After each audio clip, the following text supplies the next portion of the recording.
है कि आप अगर पलायन को रोकते हैं तो ऑटोमेटिक है कि आपको बेरोजगारी खत्म होगी, और बेरोजगारी तब खत्म होगी जब हम शिक्षित रहेंगे और हम यहाँ से एक जगह से दूसरी जगह पलायन नहीं करेंगे। ये मेरी मोटो है। मैं जनता की, गरीब जनता की आवाज़ बनना चाहती हूँ। मैं उसके लिए आई हूँ। मैं मिट्टी से जुड़ी हुई। क्या आप किसी राजनीतिक परिवार से बिलोंग करती हैं? जी नहीं, मैं कभी कोई राजनीतिक परिवार से कोई बिलोंग नहीं की हूँ। अगर जनता आपको उम्मीदवार के रूप में चयनित करेगी तो आपका समाज के लिए पहला मुद्दा क्या होगा? शिक्षा, पलायन को रोकना। अभी वर्तमान विधायक और एनडीए के प्रत्याशी या महागठबंधन के प्रत्याशी जो कि नॉमिनेशन करवाए, नामांकन करवाए, उससे कैसा टक्कर रहेगा आपका?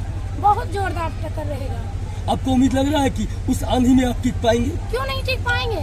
एक के साथ हम 100 है। अगर मेरे पास 10 है तो समझिए 1000 है, तो बाकी तो सब है। अगर आप जीत गए तो क्या किसी को समर्थन भी करेंगे सरकार जी बनाने नहीं, की? सरकार मैं तब समर्थन करूंगी अगर मेरे उस योग सरकार रहेंगे तो।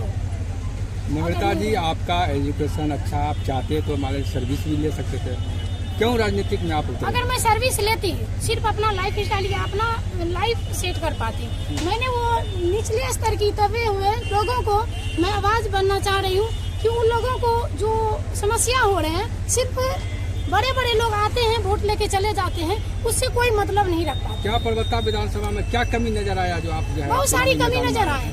सबसे पहली बात तो यहाँ की जो भी लोग हैं, जैसे भी हैं, इतनी सारे परबत्ता विधानसभा की छोड़िए, यहाँ पूरे अपना डिस्ट्रिक्ट की बात बोल रहे हैं। यहाँ से लोग जो पलायन हो रहे हैं, दुष्कर्म हो रहे हैं, और लड़कियों और महिलाओं को उसे हे दृष्टि से देखे जाते हैं। मैं वो सशक्तिकरण बनूंगी महिलाओं के लिए। आप किस तरह बोल रहे हैं कि वर्तमान सरकार नारी सशक्तिकरण पे बात कर रही है, बेटी पढ़ाओ बेटी बचाओ पे बात कर रही है, काम कर रही है, आप बोल रहे हैं कि पलायन लड़की लोग के बारे में बता रहे हैं?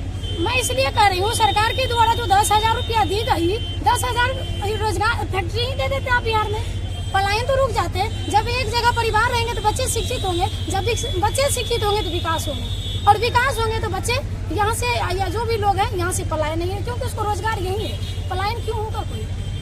अभी बड़े बड़े जो अभी वोट के लिए लोग बाहर से बुलाया जा रहा है, वोट देंगे, वो कैसे बाथरूम में बंद होके जाएंगे? नहीं जाएंगे। क्या बड़े बड़े जो वोट लेके बैठ जाते हैं, क्या वो उसका स्थिति कोई जान पाता है?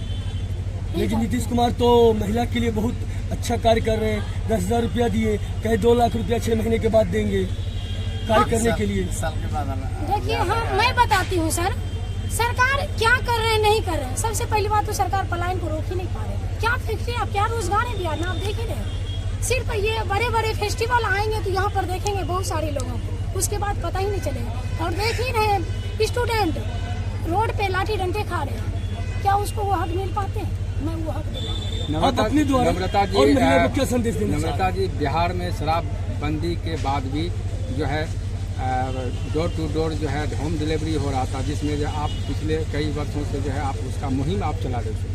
जी हाँ, मैं पहले पूर्व डीएम सर मुझे आलोक रंजन घोष सर मुझे सम्मानित किए थे।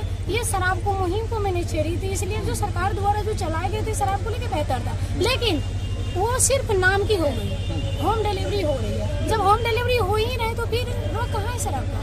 नहीं है। क्या प्रशासन उसमें जो है सफल है या विफल?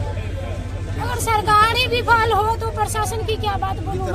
तो होम डिलीवरी तो अभी रुकने का नाम नहीं ले रहा। नहीं ले रहा। तो सरकार विफल है या प्रशासन विफल है? सबसे पहली बात यहाँ सुनिए, पहले सर मैं सरकार को दोष दूं, पहले यहाँ की पब्लिक अगर जागरूक रहेंगे तो सरकार कोई बदनाम नहीं रहेंगे, ठीक है? और किसी प्रशासन को मैं बदनाम तब करूँ अगर हम पब्लिक एक्टिव रहे।